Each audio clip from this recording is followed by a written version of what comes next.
Welcome to Revolution Against Evolution. I'm your host, Doug Sharp. Your co-host, Rich Gear, here as well, and we're going to continue a subject we've been dealing with before a little bit, useless organs, vestigial organs, that kind of thing. What's the title of the show, Doug? Well, we're going to talk about the appendix today. I know we're going to talk about specifically the appendix, but we've talked about some other things too before, so this is going to continue that. So this is taken from a new book by Dr. Jerry Bergman. He's, I think, got about 3 or 4 of them out, new ones out. He is prolific. He is in his glory right now. He's writing you almost can't keep up reading him. He's writing them so fast. It's like a lifetime of research and work.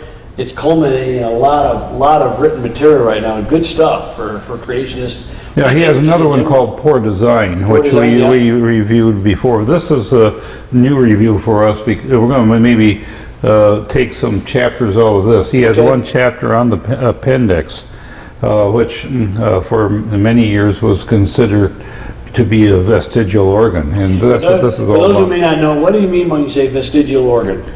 Well, what that means is that it was something that had use in lower animals, according to evolutionists. Right.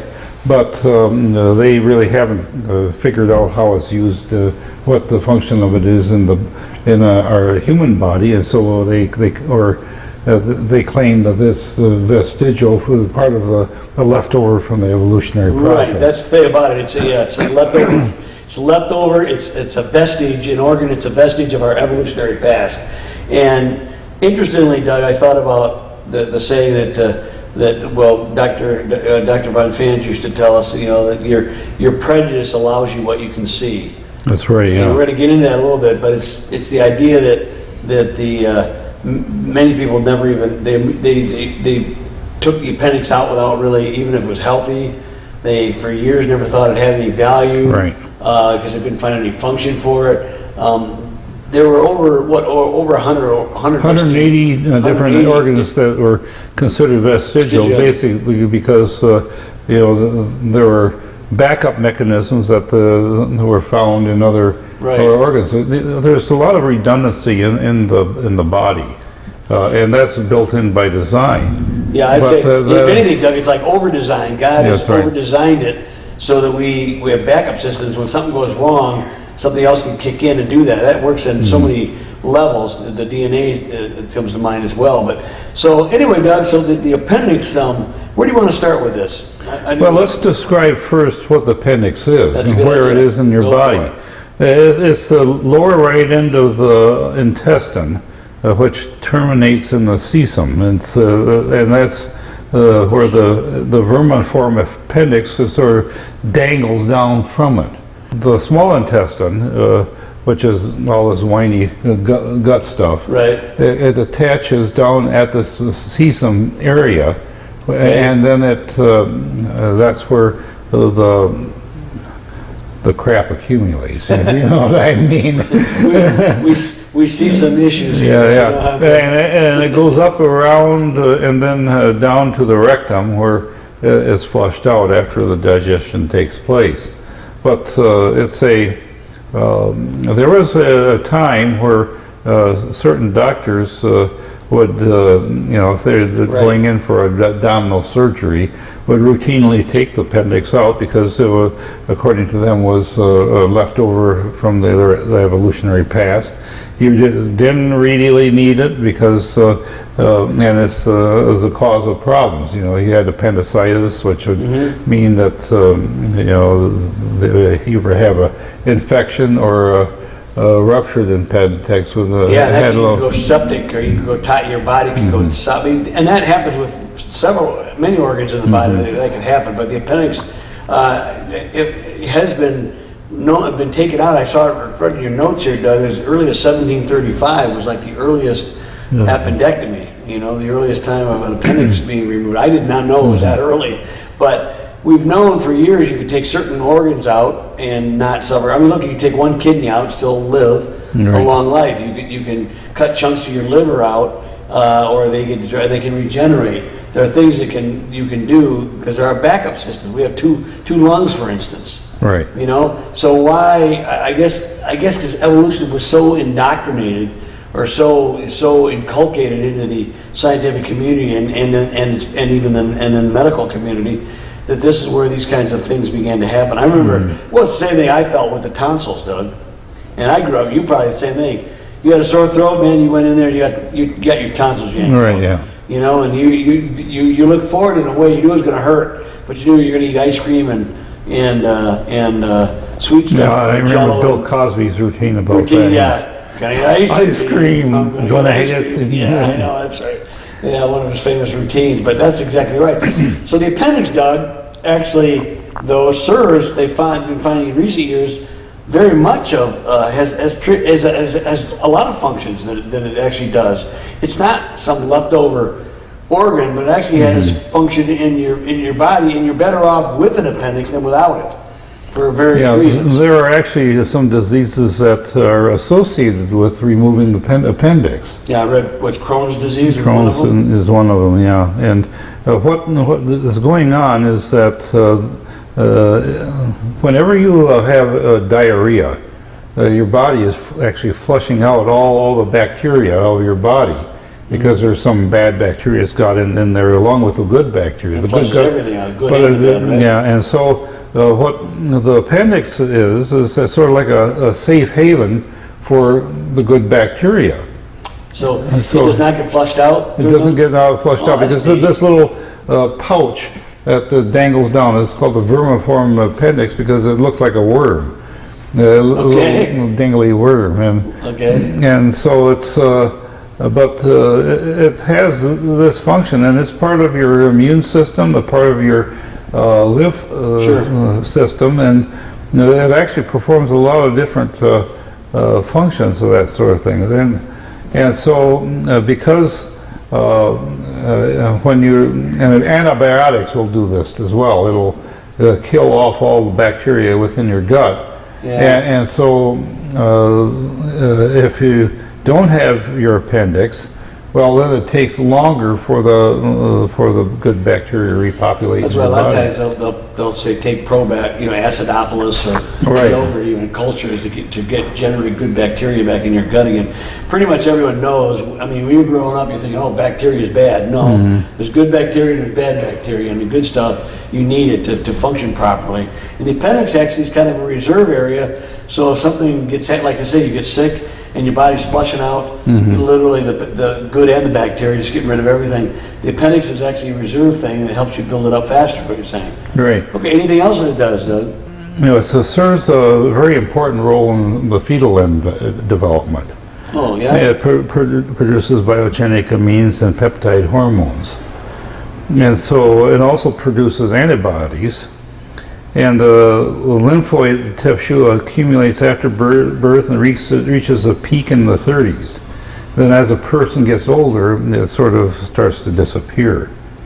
Is that good or bad? Or that's the appendix or what? Yeah, other things take over. Now, at the bottom of page 59, let's take a look at that. All right, that's Jerry's book? This is Jerry Bergman's book. The title of this again is Useless Organs, right? Is that what it's called? Yeah, Useless Organs. Okay. The rise and fall is a central claim of evolution.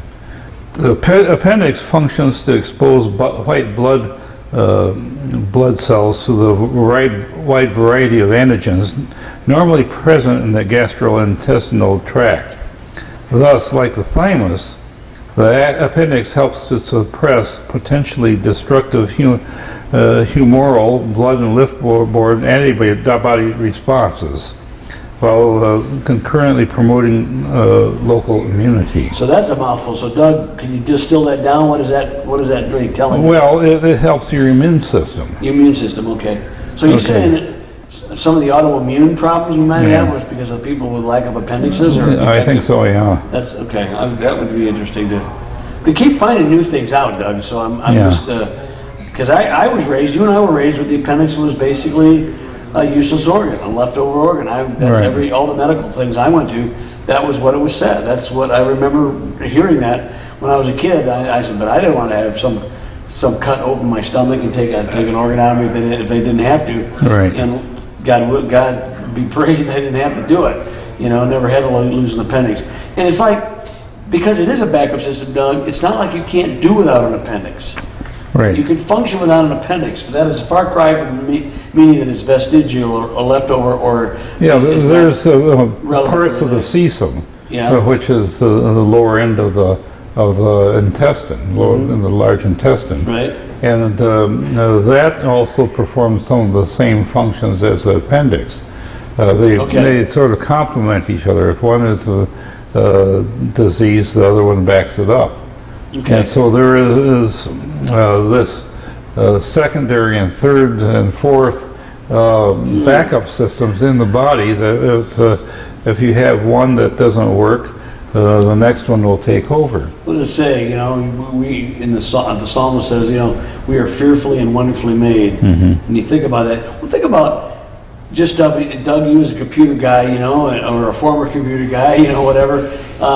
The idea of backup systems and redundancies are built in so many of. We have a person down the audience that does machine stuff, and there's backup things in the machines. He's shaking his head at me, you know, anybody who's intelligent usually creates a fail-safe or some kinds of fail-safe mechanisms in whatever you're designing or you know, backup. Plan B is something they call it, but and think of this, there's like 3 and 4 and 5 backup systems in our human body, and so many aspects of the human body. The appendix is one of these, and that's that's why I want to focus on that today. But read more about this quote here. I'm going to go back here to what Ernst Mayr said in 2001. This is the evolutionist perspective on the appendix. All right. It says, every shift into a new adaptive zone leaves a residue of no longer needed morphological features that then become an impediment, okay? You say that the appendix is an impediment. All right. Well, one only needs to think of the many weaknesses in humans that are remnants of our quadrupedal and more vegetarian past, for instance, the sessile appendix. And so, since Darwin, you know, this claim has been repeated over and over and over. And one article titled "Useless Body Parts" claimed that the appendix was useless and then gave a use for it. It produces white blood cells. And so they call it useless, and yet they then tell, well, this is what it does, you know. And so white blood cells they're very important for the immune system, you know. Right. They're the ones that get rid of the bad stuff, you know. Yeah. And then Dodson, he concluded that the human appendix is easily understandable as a degenerating legacy from ancestors with a much coarser diet, but it's inexplicable why a useless and disease-ridden structure should have been created especially to plague humans today. Yeah. And so this is now the dysteleology poor design argument that's rearing its ugly head. Last time, Yeah. And then in the later edition, these guys still expressed essentially the same view, but admitted that the appendix may be part of the lymphatic system with immunological functions. Immunological, that's easy for me to say, right? So they then admit, well, it has an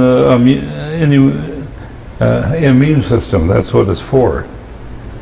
And then Wiedersheim concluded that everything points to the retrogressive character of the appendix. He argues that it's a degenerating organ in humans because it is most strongly developed in the fetus and proportionally shorter in adults. And as late as 2005, Steele, mocking the claim that the body was designed, gave as an example of extraneous body part that little used a lump of flesh attached to our large intestine, known as appendix. About the only good thing it's good for is getting inflamed or removed. Would someone please explain to me the intelligent design of this nearly insignificant waste of space? Okay, but here are diseases associated with the removal of the appendix. You have Crohn's disease, leukemia, Hodgkin's disease, colon cancer, and constipation. Yeah.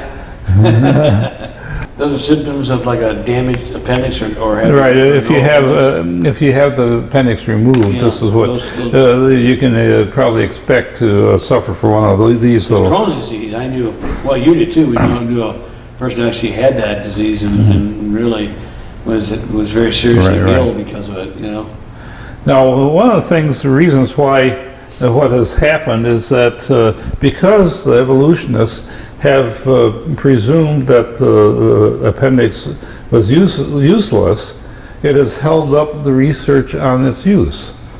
Again, what your beliefs are, Right. determines what you will be able to see, And it's like, for example, this is for a larger perspective on this.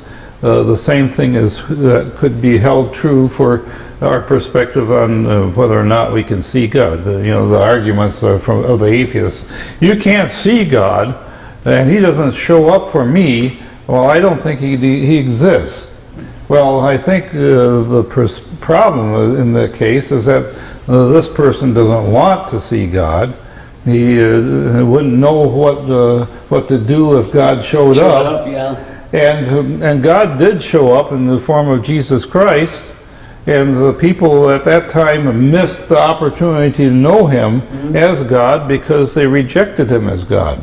They decided, well, so what do? You have to understand that God is a matter of, that's why faith is so important.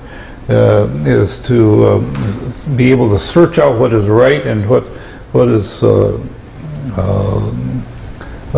blessing. Right. The point I think, at least I'm getting this out of it, is even if I couldn't prove the appendix was viable and had functions, I would believe that it did. Okay. I would have faith that because I had a creator that designed us, even though we live in a fallen world, and even though I know things are broken and things are damaged, I still know the only vestigial thing that we have is we have remnants of not the knowledge of Him. Okay, Right. And that allows me to determine, through His creation, that this must be valuable or function or have purpose in what we do. And guess what we're finding, just based on what we shared tonight, the appendix indeed has function. It has several functions, and it helps ward off many types of diseases and symptoms that are not comfortable, but development, the lymphatic system or whatever. And it's interesting because Crohn's disease is, for instance, is a disease of the intestine. Right. Yeah. So the appendix is messing the intestine up, kind of like. I've been too long since I really. Well, the appendix is not messing up the intestine. No, the appendix is not, but I mean the removal. The removal. That's yeah. what I'm saying. I'm sorry, I didn't mean to make it sound that way. I meant the lack of it, or a dysfunctional, or removed appendix could cause the advent of Crohn's disease, a very serious intestinal disease. Now, there's another problem with this, is that it's really not helpful of an argument to argue that the appendix is vestigial, because if you look back in the taxonomy of the different distribution of appendices in animals that supposedly precede humans. Yeah, okay. If you go back and look at the timeline of our supposed ancestry, it doesn't consistently. It shows up here, doesn't show up here, and all right. So it doesn't quite follow the plan that the evolutionists would like to see, and so there's no consistent graded series, and so. There was a quote that said that the appendix has evolved 32 different times. Oh, yeah. It's like we talked about that. What it was, a conversion evolution. What's the one where they have certain different things function for it, like the wings.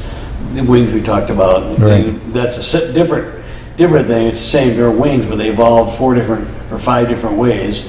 This is actually the same organ evolving 32 different times. So it's not helpful to the evolutionary argument at all. So once again, slam dunk, Like I said, the function of the appendix is known, and it's known to the medical community, and it's really not something that an evolutionist should use as an argument when he's well, debating. Those 180 vestigial organs at the turn of the 1900s, turn of the 20th century, 180 of them.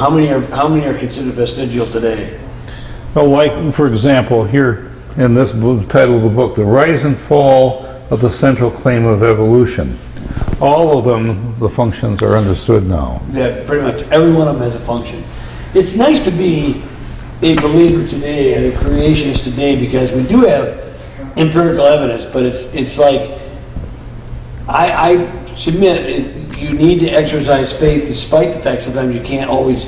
I don't depend on the evidence to justify my faith, but it's gratifying to know that what I think is true is going to be proven to be true. And I love it when people like Jerry Bergman and scientists and things come up with, well, you know, over the years we've talked about several things like the DNA in dinosaur bones that are being found. They never look carbon-14 and coal and diamond. They never look for these things, okay? It's the same thing with the appendix. They would never look for a function considering it an evolutionary leftover. Right. So, yeah. What I want to do is describe what is available in Jerry Bergman's book, because this is a list of what was considered to be vestigial organs. Now the functions are known. Unknown, yep. And so, besides the appendix, which is actually the first iconic evolutionary claim, tonsils and adenoids were and we talked about those earlier in the show. Yeah. The next one was gill slits. Oh yeah. And so that one deserves a whole show by itself. Yeah, okay. So bad. Then you have the spleen, the yolk sac, and then there's a section on the vestigial organs of the face, which is the auricle of the ear, and Darwin's point, apparently where back here where the ear comes to a point, the vomer nasal organ, which is the roof of your mouth, I think, the paranasal sinuses, the uvula. Now you know what the uvula is. What I used to know. I can't. The uvula, if you open up your mouth, is that the thing in the back? A little dangly thing down there, and it has a lot to do with your swallowing mechanism. Then there's vestigial bones and muscles, which number one was wisdom teeth. The coccyx, which is the tailbone. Coccyx, yeah, okay, yep. And then the palmaris longus muscle, the fifth toe, and so you can I know, Doug, I kind of like my fifth toe. Yeah, so the evolutionists think that's sort of. I would love to see if all of these things that they considered vestigial, just cut them all out of your body. How many people would have wanted to go for that? Yeah, there you go, yeah. That does not sound like a recipe for anything but disaster. It's like our little challenge to Dawkins about the left recurrent laryngeal nerve that goes around your aorta and comes back up.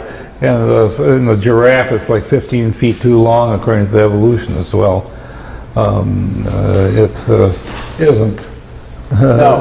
You know, and the challenge that we have for Mr. Dawkins, well, you can surgically shorten it and see what happens, you know. Yeah.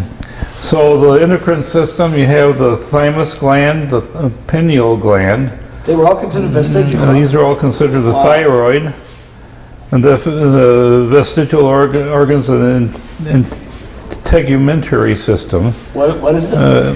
Integumentary system, which is body hair, okay. Okay. Hair loss and evolution, okay. Downy hair, goose bumps, and male nipples.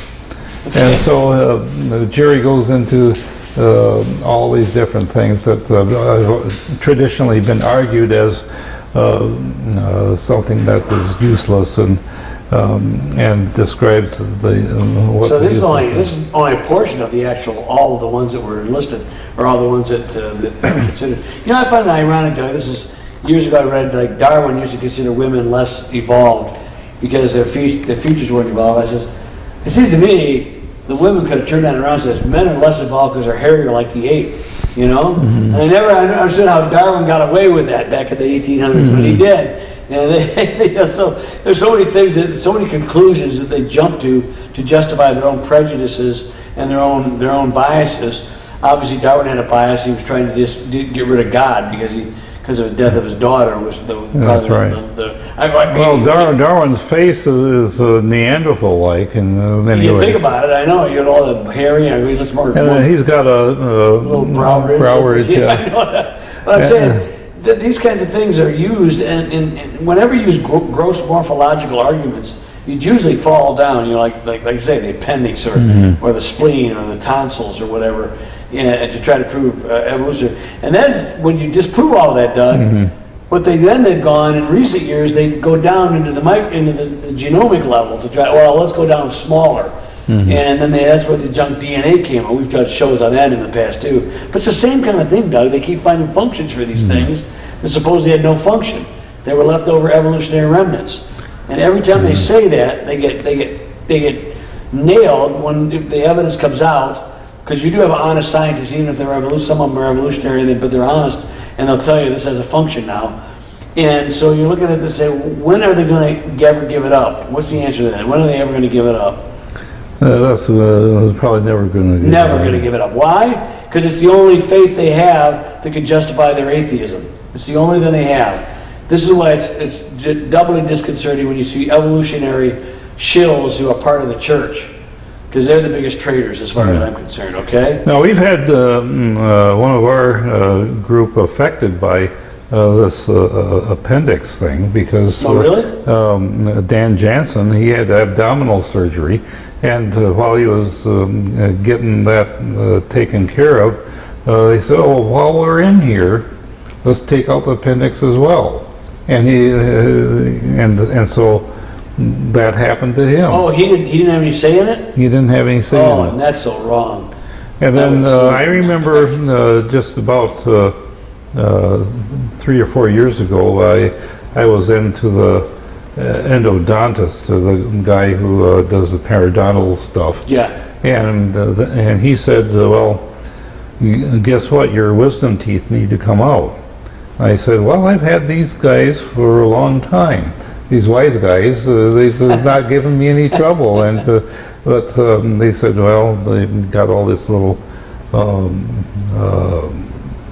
stuff going on with your gums. And so I talked with my dentist about it because the regular dentist. And what's really happening is when they see wisdom teeth, they see dollar signs. Yeah. This is something that... that's not evolutionary, that's monetary, okay, yeah. But they cause no harm if they come in right. Well, Doug, I guess we got to call it today. We're here seeing the wrap-up sign, so... We'll see you next time on Revolution Against Evolution. Yeah.